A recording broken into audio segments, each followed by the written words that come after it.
So, greetings everyone. My name is Gaurav.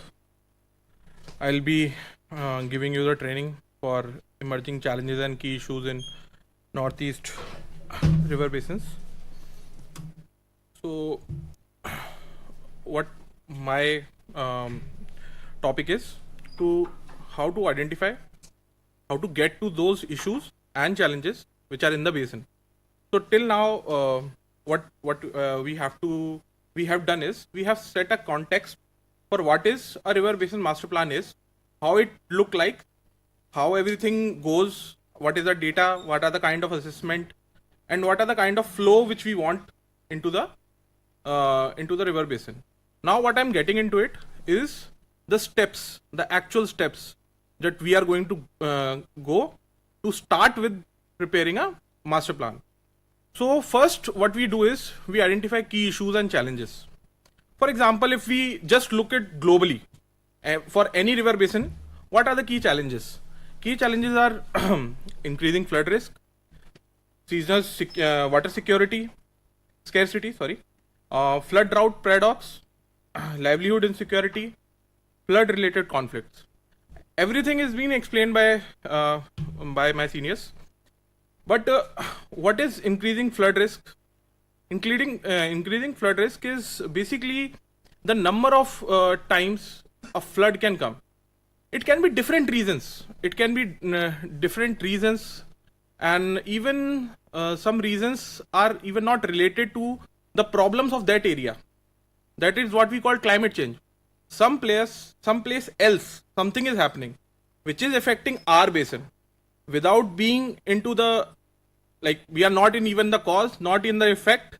Sorry, we are getting affected, but somewhere else the problem is happening.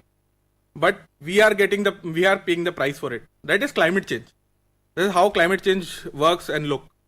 So now, so for these issues and flood and drought paradox, at the same time you are getting flood, and at the same time you are getting drought. I have some figures for that. That 1.81 billion people face significant river flood risk globally. That is 23% of world population. Almost 1/4 of the world seasonally get into floods. And you can see on the map also, this world map, this is a trend of annual maximum flood extent, which is increasing trend, I want to say. And India is one of them. Then 250 million people have displaced. So people have to displace when they either whenever flood happens, people have to displace from their original location, and there is a huge property loss, and nobody better knows than Northeast this thing.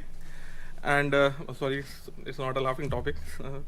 3.6 billion people globally face inadequate water access for at least 1 month. For 1 month there is almost no water for 3.6 billion people, and it going to raise by 5 billion in 2050. So this is a global scenario, whatever is happening into the world, and due to which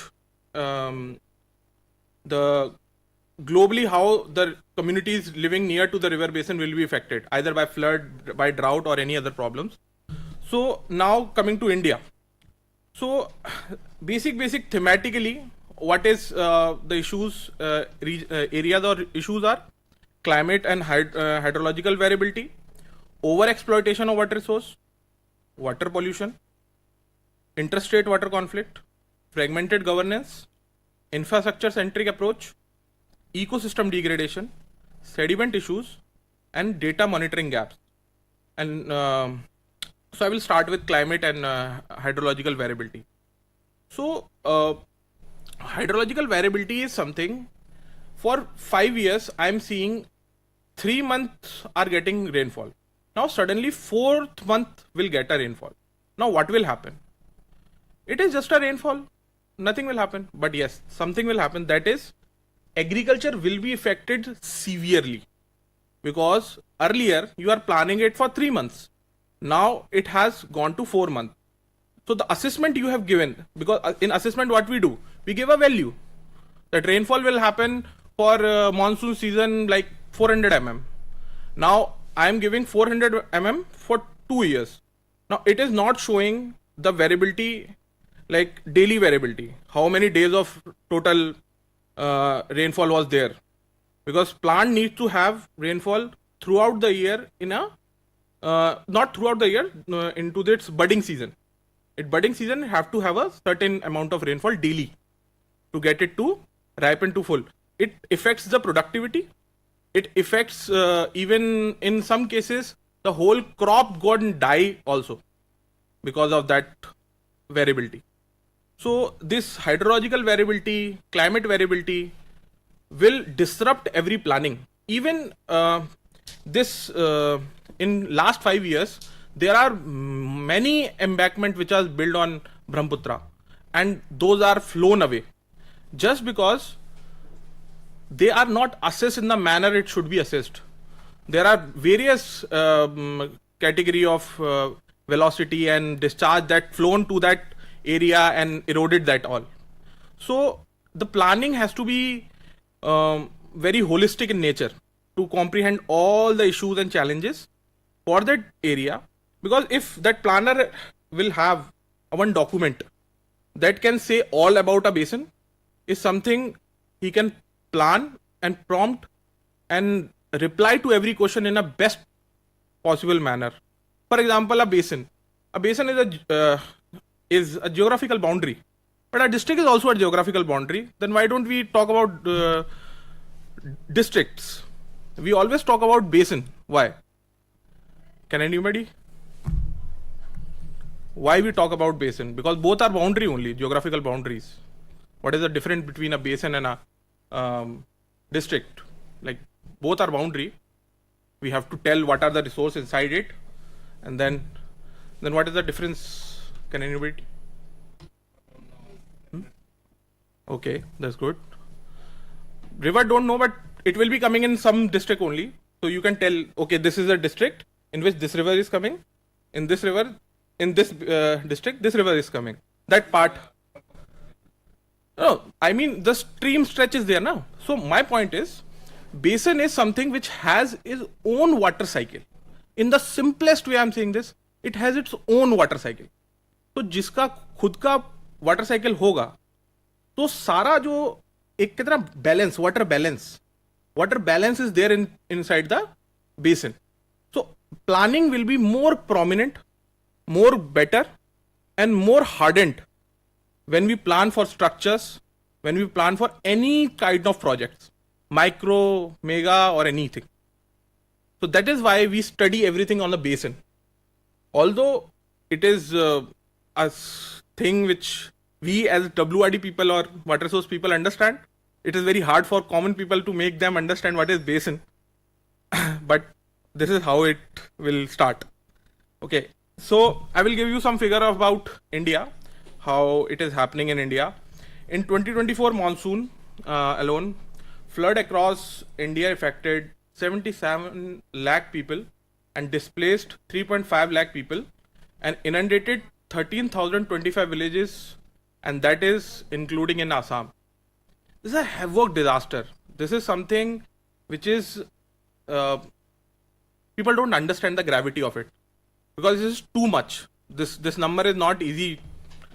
Like 3 lakh people get displaced from their home. Now they have to displace, they have to come again, they have to build again. Everything is going to loss, resources to everything. So the problems, the key issues start from this level. And recent floods in 2025 Punjab, which everybody have seen into news channels, have affected 35.4 lakh residents and flooded 2.5 lakh acres of farmland. We all know Punjab is a food basket of India, and it is get affected by flood, and 2.5 lakh acre of farmland if affected. You can just imagine the size of the impact on insurance companies and what not. Which department not? Every department will suffer from this. So then India holds 4% of total freshwater but supports 18% of global population. So ultimately this is a fact which is giving us that water security will supposed to happen. So our work is to make the water in the most ways sustainable only, either with nature-based solution or technical solution, engineering solution or whatnot. Then combined food and drought exposure threatens 80 hectares of agricultural land annually in India. That's also a very good number for people who understand that that agricultural land, India is an agriculture-based economy.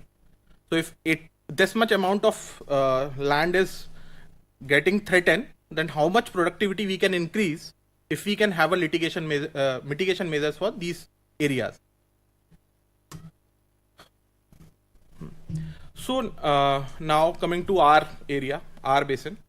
So this is the map where Brahmaputra board jurisdiction is, and these are the basins, and sir have told about these basins. And now I'll be okay. Now this is rainfall map from 1998 to 2015, and this is a elevation map, this is a soil map, and that is a LULC map. Basically, these are the kind of map which sir was talking about. These are the kind of output we have to produce when we have to set the baseline. So in this rainfall map, you can see the spatial variability of rainfall, and in the elevation, you can see that we can see that Brahmaputra is mainly in the plains, and this rainfall, the snow glacier region is high. Then there is high down in Meghalaya region. Then there are high. So major flooding areas are plain. That sir has told also. Sir, उनका flood का बता दिया, हमारे flood का भी बताओ. ठीक है sir. So and average rainfall is there on the board to see, but this average rainfall will not tell the whole story. It almost is from 1600 to 2500, but it's not telling even a single story for you. You need to look into it at every angle to understand when it is happening, how it is happening, how intensified it is. So that number of plots which you have to include in RBMP have to be multiple. That the person who is reading it can understand every aspect of it. This is the kind of output which we require. So now when we are starting with the river basin master plan, we have to do a desktop review as said by Arpit sir. So what is desktop review? Desktop review, we call it desktop review, we can normally call it a literature review. So desktop review is more about, now because there are multiple application also which can store much data, so we have just named it in a different way, but it's a literature review only. So in literature review, what we go to is global to local approach. A global to local approach is, there is globally what people say about floods and most of the problems which are thematical problems, what people say about globally, then about India, then about Northeast, then to your basin. When we go to that approach, what we are peeling the onion layers and we are getting to the problem, and even at the same time we are seeing the solutions also. And when we see global to local solutions, we always have the idea ki what is going to be the next thing to happen, what is the next thing we are going to write. So now it is basically I have done it for our Northeast region. So I will read this literature review for you. For flood and erosion, Brahmaputra and Barak basin serves severe annual monsoon flood. Okay, I'll tell one more thing. These are I have taken reports also, CWB report, CWC reports, state disaster management reports, and some areas we have traveled also, and then we have concluded this part. So it will be a very extensive work have been done in our office regarding this, but I'm telling it in a very simple, without references language. So nobody just, these are the kind of insight we have to draw just. I just want to tell you that. When we do the literature review, these are the kind of insight we are going to draw from it. So Brahmaputra and Barak basin experience severe annual monsoon flood, intensive floods, high sediment. Floods cause rapid riverbank erosion and channel shifting. repeated embankment breaches in Barak flood plains due to alarming erosion, and significant land loss in Majuli Island caused by river migration and including loss of cultural sites. And water scarcity. So for water scarcity, despite heavy rainfall, uneven seasonal water availability persists, increasing short duration, intense rainfall and longer dry spells disrupt the livelihood. Sandy alluvial soil, which have low water retention, worsening dry season scarcity. And hydropower projects, basically this is an example downstream to Ranga Nadi, reduces dry season river flows. Community face increased vulnerability during winter months. Water quality degradation. Surface water pollution from oil extraction, garbage dumping, and urban discharge. In Guwahati, absence of sewerage and STP results in untreated sewage entering into Brahmaputra. Groundwater contamination, including arsenic accidents in multiple districts. Agriculture runoff and poor sanitation degrading smaller tributaries like Dhanshri River. Governance and infrastructure challenges. Limited basin level coordination. Flood forecasting mechanism. Poor maintenance of embankment. Irrigation systems. Drainage infrastructure, development-oriented hydropower, and irrigation project prioritizing energy over flood management.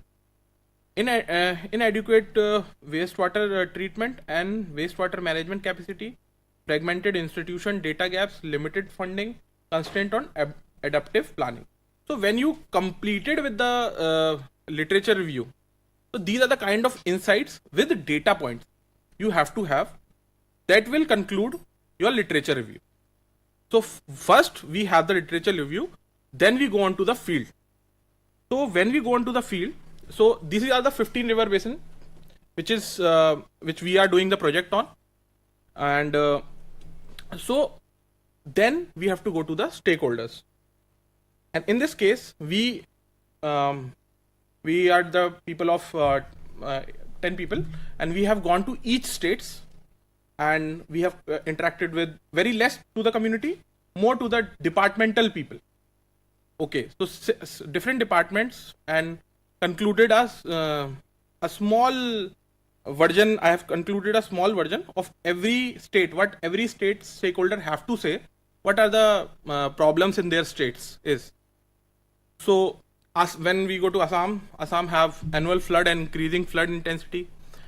Riverbank erosion causing large scale displacement. Okay, so when we go to stakeholders, they don't have something ready in their hand. Some data is not ready with them. So when we ask them, we have to listen to them, we have to understand that, and we have to make our insight according to our technical knowledge. It is not because issues and what is the issue? Everything is an issue.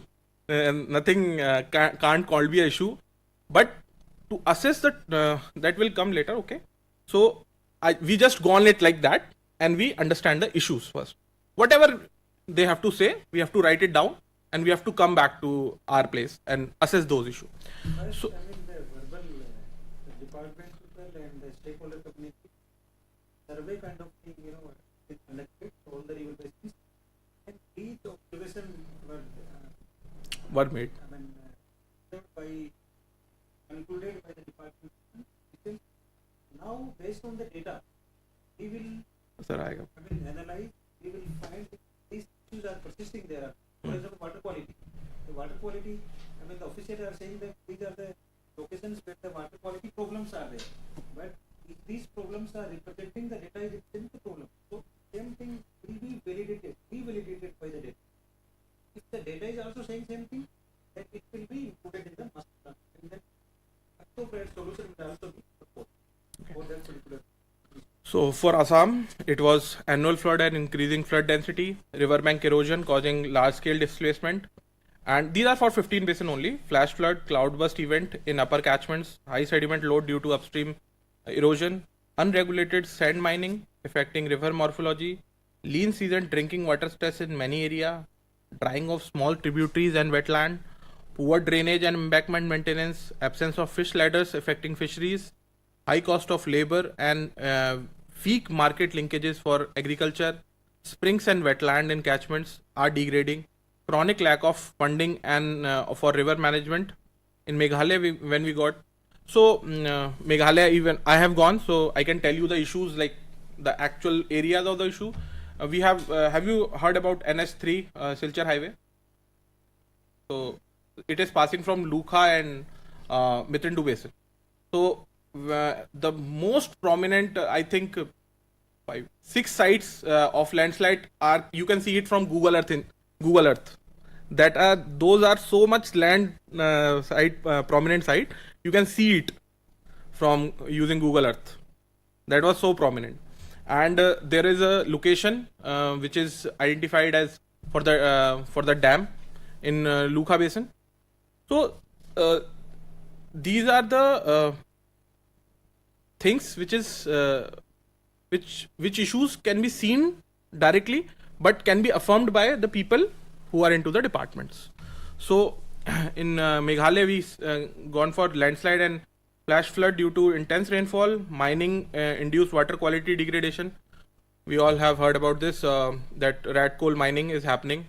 Small coal is extracted, then seepage is there when rainfall happens, and due to the seepage, river quality of I think Lukha Basin is deteriorated, and change in color from green to blue in lean season, I think that has been observed.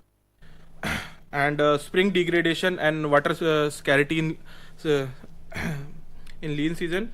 Land ownership conflict over conservation. This is the forest point.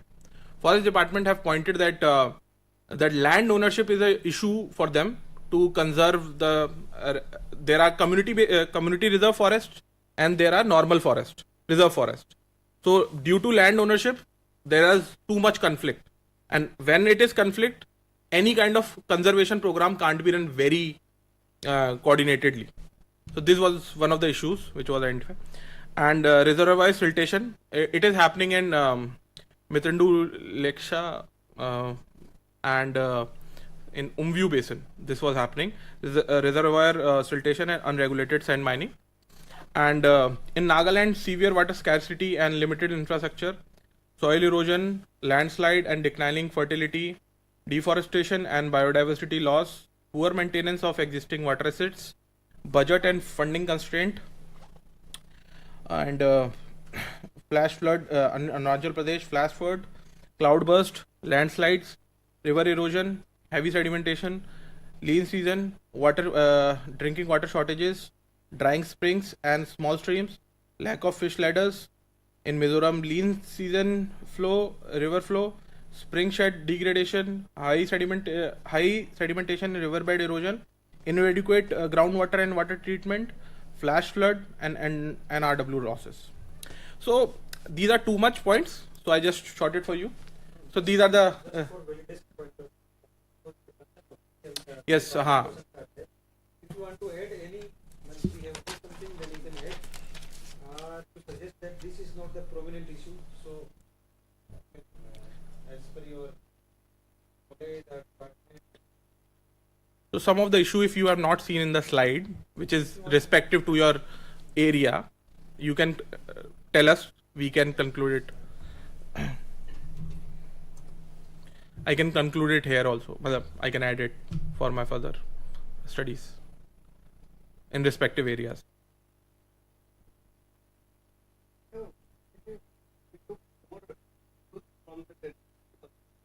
Here we put all those things. Yes. Major issues we have included. They are outside from our study. These are other distractions to the application of this from the different. So it also we will share with you. The report. Sometimes we are going to submit the report. So you will get all the in section report also we have included. So if you want to select in which we have included all the issues basin wise. We have seen basin report, different reports. So in detail we have all the issues. to desktop review, what we got from the discussion from the different departments and from the NGOs, like that we have included. So if there are any other issues which you think we should include into our analysis, please suggest. Yes, sir.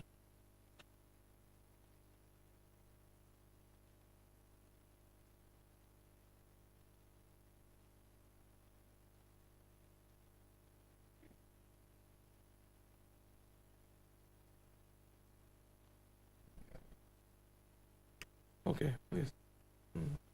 Which basin? In Dimapur district, Arunachal is tributary of then Pachim.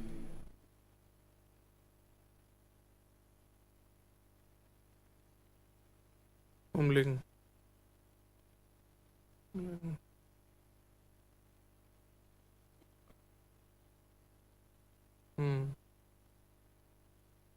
Drainage. Sewage treatment has to be done. Okay. Yes. Okay. We include the actually we have identified some sources, the point of sources and their the content of river. I'll get to it, but I will include the point. It comes with river rejuvenation. River rejuvenation.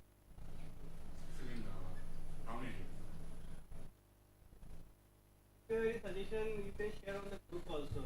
We will keep this group. Yes, the WhatsApp group you can share. So you can share, you can contact with us. Yes, we have included. Yes.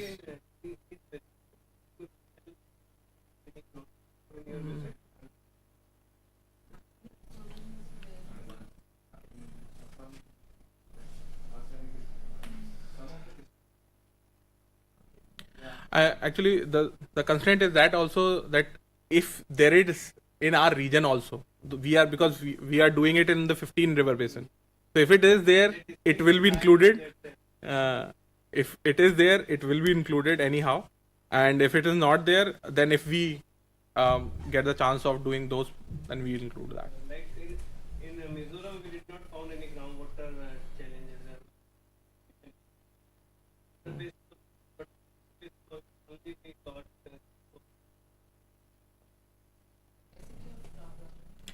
scarcity. We cannot say scarcity actually in hilly region, no? So it is very difficult. The groundwater level is very high level.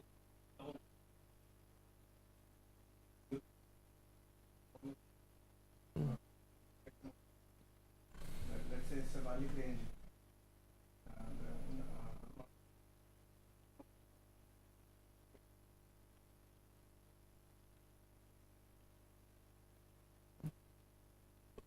So the what do we call it? That mineralogy of the basin will be in the baseline only. So if you want to conclude that kind of part also, the opening of the master plan will have that kind of information. So that is what we are trying to get to.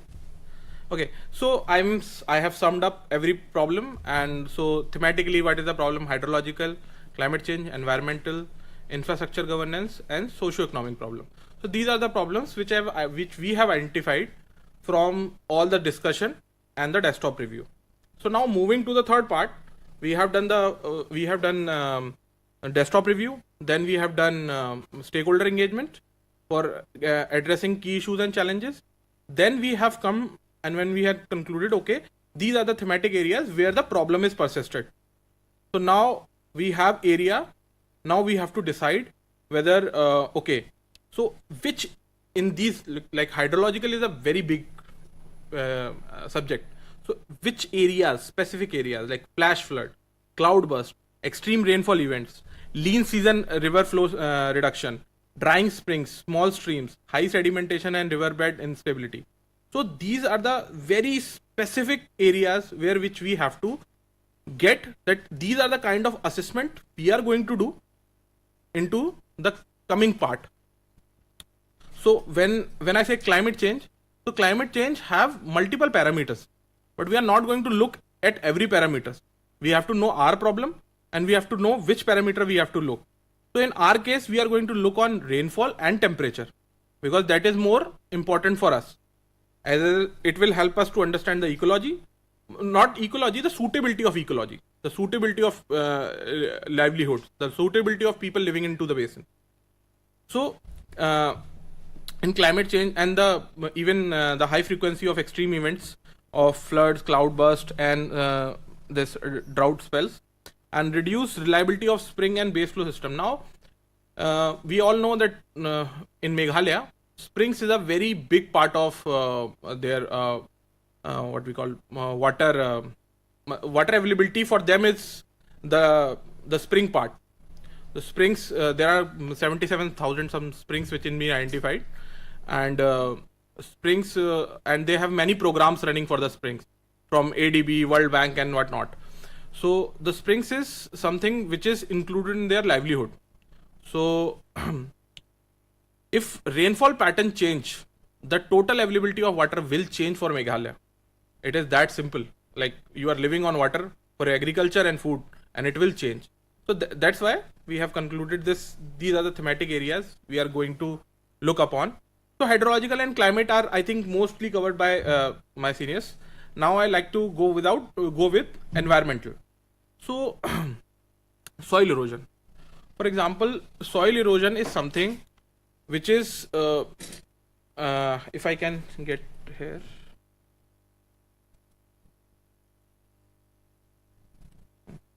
So this soil map, this soil map is only showing the soil texture, but the northeast as whole have a very erodible soil. So in terms of when I say erodible, it is water induced erosion. So it is very prone to water induced erosion. So what is water induced erosion is when rain hit the ground, some part of the soil is deflected. So that water induced erosion is happening into the whole basin, but there will be specific part of the basin which it is happening more. So if it is happening on the upper part of it, the upstream or the downstream, so it can be highlighted by an assessment what we do for erosion. That assessment will tell us which basin to prioritize. Now if we get the basin to prioritize, what will we do?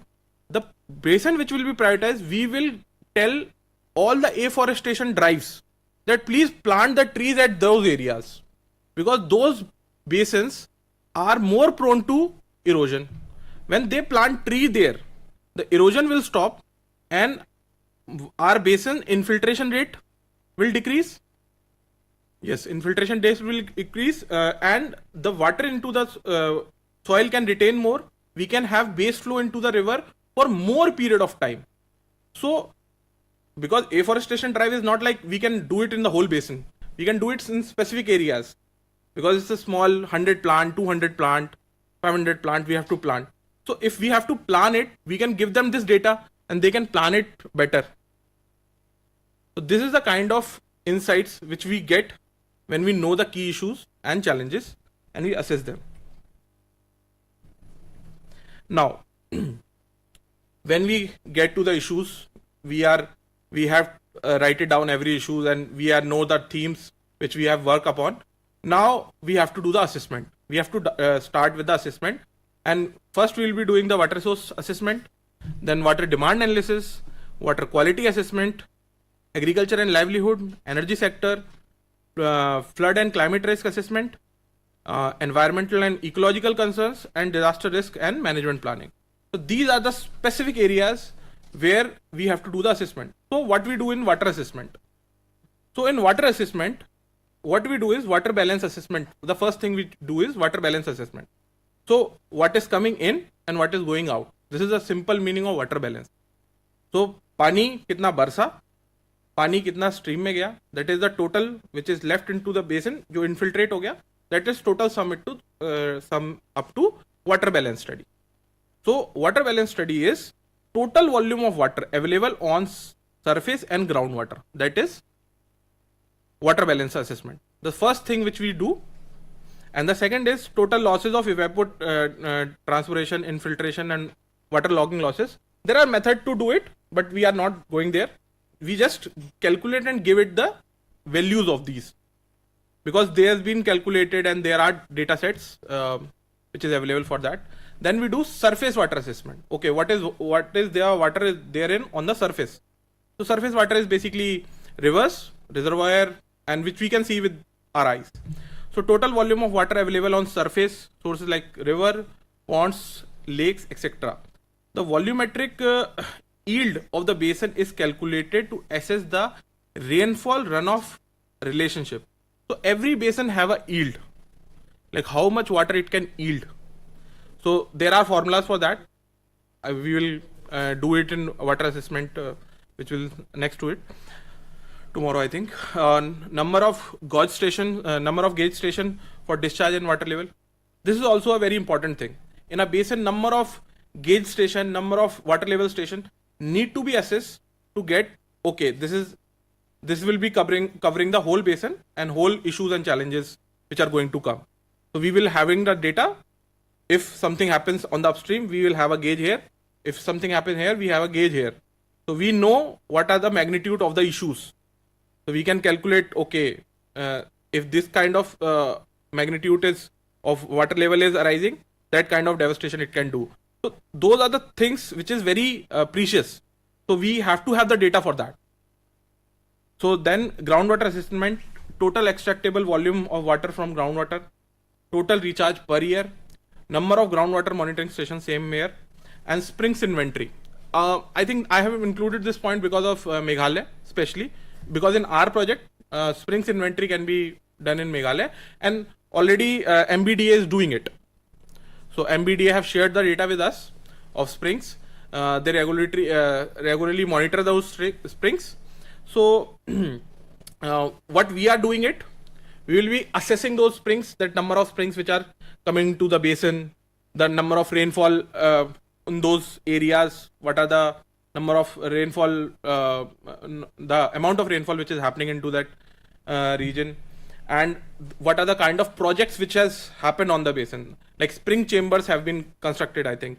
Spring chambers and some, I think, pond-like structures being made, water harvesting structures, which has been developed. Then water demand analysis.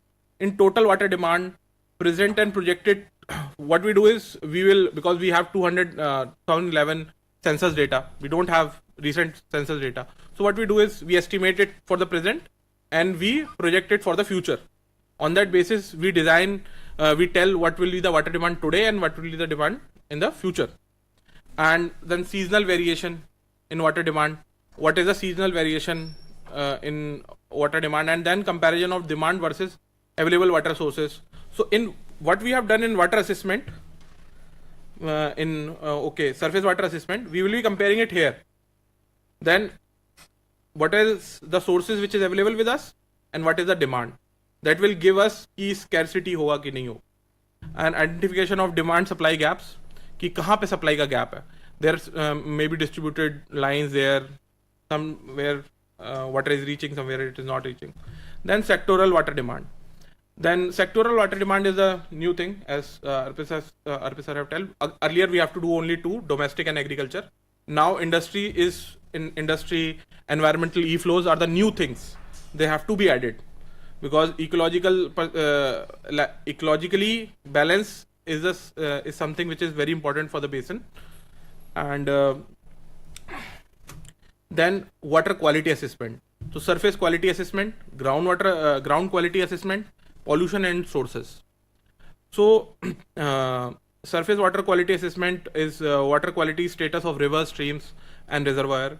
Assessment of physiochemical and biological parameters, BOD, COD and pH and those kind of quality parameters. So identification of polluted river stretches, that which are the river stretches which are polluted. We have to identify those areas. And seasonal variation in water quality. Is there some seasonal variation or it happens persistent throughout the years? Then suitability for drinking, irrigation and ecological needs. And then groundwater quality assessment. Assessment of groundwater quality parameters, same. The ma'am has mentioned arsenic problem is there. So it have to be assessed for the basin. And spatial variation of, okay, this assessment is done after already we have the key issues and challenges. Now those issues and challenges are in written form for us. Now we are managing the data. So we have to see that data is reflecting the same thing or not. If reflecting, what is the magnitude of it? That if arsenic problem is there, so how bad is this arsenic problem is? So here we are assessing that part also. Just not the thing, okay, this issue, we address it. We have to address it and we have to tell the magnitude, because we are going to report this thing. So when we are going to report this thing, we have to have that assessment with us. Okay, sir, this is the problem and this is how intensified problem is this. And special variation of groundwater quality, suitability for drinking and irrigation purposes, long-term groundwater quality trends, and pollution and its sources, identification of point and non-point solution. Okay, point solution is basically industrial waste, domestic waste, and city waste, which is directly dumped by the sewage system or something. And non-point pollution sources are basically when there is a stretch of cropping field, crop field, and from pesticides and all those things washed off and drain into the river, that is called non-point solution. So non-point pollution sources. So we have to identify those stretches where point solution can happen and where non-point solution can happen. And domestic sewage discharge locations, it will help in that. Industrial effluent discharge areas, agriculture runoff, nutrient loading, solid waste dumping, and its impact on water bodies. So agriculture and its growth, dominant cropping patterns, because it will tell us how much water they need, and agriculture practices, what are the kind of practices, because might be it can happen that agriculture practices change with some year. There is a pattern to it. So we have to understand it. Okay, water demand can rise up to this. Water demand can leave up to this. And then area under irrigated and rain-fed agriculture, we have to separate it, because we need to know that which part of basin have which kind of agriculture, which is either rain-fed or they need to have something, either canal, we have to draw it or something. So if we want to increase the production, so it might happen we have to either give them pump supply or we have to construct a canal for them. So we have to understand, our RBMP should have this assessment of which area dominant cropping pattern is, what is the dominant cropping pattern is, and agriculture practices are there. And area under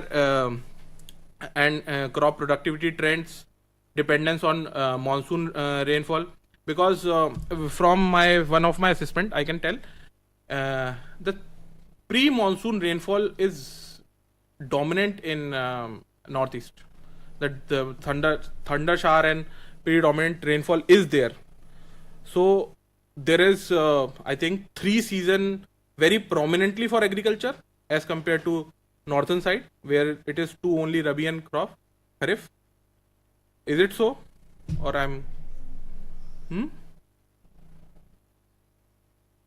and Rabi and Kharif are there, but productivity is bit higher because it can get into, because I was not able to get any good literature for that. That's why I'm asking. So it is 2 only? It's 2 only, okay. No, Z is there, but the productivity is very equal in 3 of them. That's why I got to heard from one people, and then I don't able to get any literature for that. So that's why I was asking. No problem. Irrigation dependency, sources of irrigation, surface water, groundwater, lift irrigation, and irrigation infrastructure and command areas, irrigation efficiency and water use efficiency, seasonal irrigation demand, gaps in irrigation coverages, and productivity stress due to floods and drought. This is the assessment which I have done. The number of figure I have told that this much of flooded area have destroyed this much of agriculture. So when we do the LULC, we get to know what is the areas for the crop, and when we do the flood assessment, we know the flood inundated area. So when we basically put those layers above each other, we can get how much crop area can we get. Cropping area can be exposed to the floods. This is how we do it. Not I'm saying we are going to do in this. But this is how basically we do, because there are scenarios, multiple scenarios we have to assess. Then crop damage and yield losses, vulnerability of livelihoods to climate extremes, and farmer resilience and coping mechanism. This is also something which is there. So there are local practices for coping up with floods and other disaster mitigation, which are already there with the community. People are fighting from these kind of problems for a very long period, and these methods which they used to follow have to be motivated, have to be mainstreamed, and have to be included into the RBMP. So these not let to be neglected. They can be developed, they can be modernized, so they can be used in better way possible. So they have to be also included into this. Need of climate resilient agriculture practices. So it is these key challenges are not discovered today. These challenges are there for a very long period of time. So government have already put some schemes and things which are there already to fight these kind of key issues and challenges. So these schemes are also need to be included into the key issues and challenges. After the assessment, we know what are the kind of losses. Now we know the magnitude of the loss. Now we have to also understand what are the opportunities given by the government to repair these kind of losses. So, for example, for water supply and management, Jal Jeevan Mission is there. So we have the data for Jal Jeevan Mission. Now, okay, if this have served us this much, then this much is left. From the assessment, we know how worse it is. From the opportunity, we get to know this much is covered, this much is left. So these are also the issues, not the issues. These are also the opportunities, which are the existing effort by the government, which they have already made to ensure that these issues and challenges can be resolved.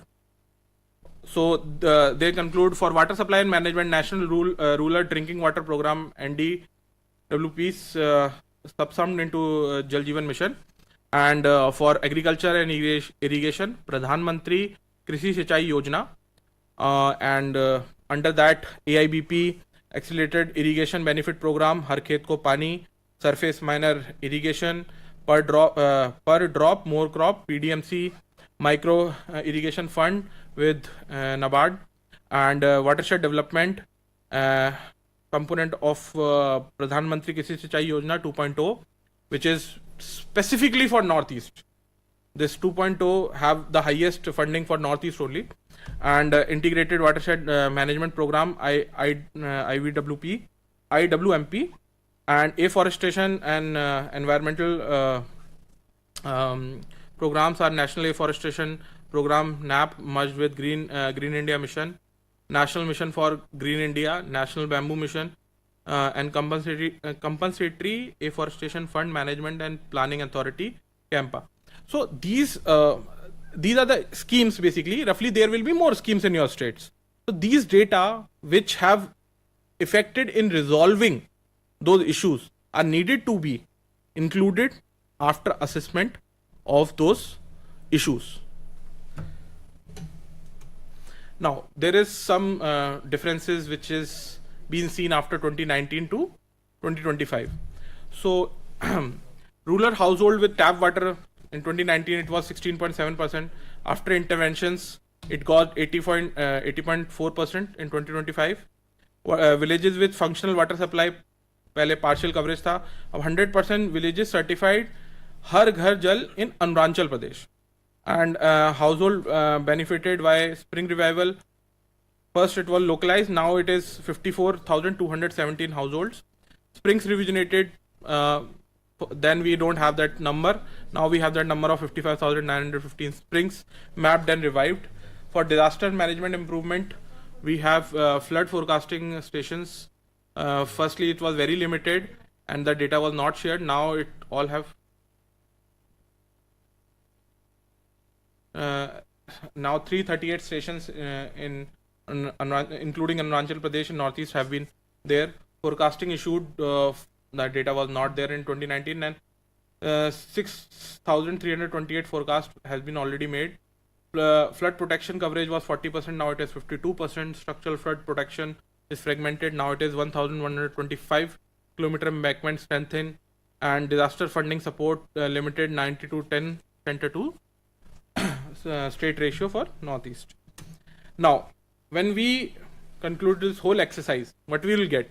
River Basin Plan, foundation for integrated and sustainable basin planning that will have comprehensive basin baseline, will consolidate hydrology, water demand, quality, ecology, risk, and socioeconomic data at basin scale, and clear identification of key issues, systematically highlights flood, drought, erosion, water scarcity, climate risk, and governance gap. Now we have data for each and everything in the way it should be, and then scientific assessment. We already have done that. Scientific assessment evaluates causes, impact, future scenario to support evidence-based decision making, and planning references for all sectors serves as common foundation. Serves as common foundation for irrigation, drinking water, flood management, hydropower, climate adaptive planning, and roadmap for sustainable basin development plan, guides phase-based intervention, interdepartmental coordination, long-term, and climate resilient basic governance. So this assessment till end will give us the roadmap to move further and give the intervention what we want. And for this I would like to conclude. This is how we are going to go with the key issues, how we identify it, how we assess it, how we get to know the opportunities which are there, and then moving to further move the plan to the next phase, that is driving the insights from this, whosoever is a key concern person. Thank you guys.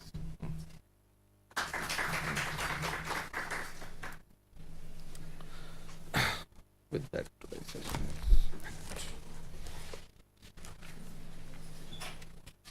tomorrow we'll have more hands-on session also. We will do also. थका दिया भाई.